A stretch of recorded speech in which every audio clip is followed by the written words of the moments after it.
বন্ধুরা, আজ তৈরি করব পনিরের মুইঠা।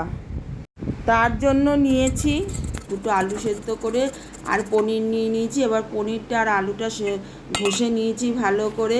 ঘষে নেওয়ার পর তার মধ্যে নিয়েছি বেসন, চালের গুঁড়ো, নুন, হলুদ, কাশ্মীরি লঙ্কার গুঁড়ো, এমনি লঙ্কার গুঁড়ো, জিরের গুঁড়ো, ধনের গুঁড়ো, আর নিয়েছি একটু চিনি, আর নিয়েছি আদা, কাঁচা লঙ্কা বাটা, তার সাথে গরম মশলার গুঁড়ো নিয়েছি এবং নিয়েছি পোস্ত। পোস্তটা দিলে কি হয়, মুঠাগুলো বেশ কুড়মুড়ে হয়, তোমরা এমনি ভেজেও খেতে পারো। তাই পোস্তটা দিয়ে নিয়েছি, দিয়ে ভালো করে মেখেছি। মেখে মুঠাগুলো বানিয়ে নিয়েছি। মুঠাগুলো আমি একা একা বানিয়েছি, তাই তোমাদের দেখাতে পারিনি। এক হাতে ক্যামেরা ধরে বানাতে হবে তো, যাই হোক। তারপরে মুঠাগুলো একে একে রিফাইন তেলে ভেজে নিয়েছি। ও কড়াইটা লোহার কড়াই, তোমরা আবার বলো না কড়াইটা তো কালো কেন।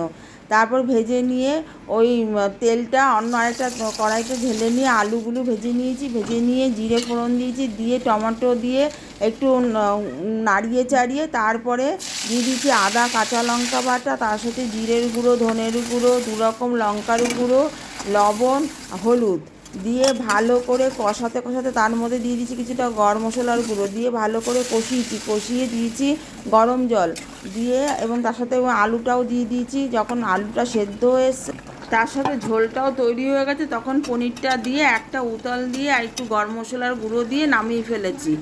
আমি আগেই চিনি দিয়েছি, তাই পরে আর চিনি দিলাম না। আমি ঘিও দেইনি, তোমরা চাইলে ঘি দিতে পারো।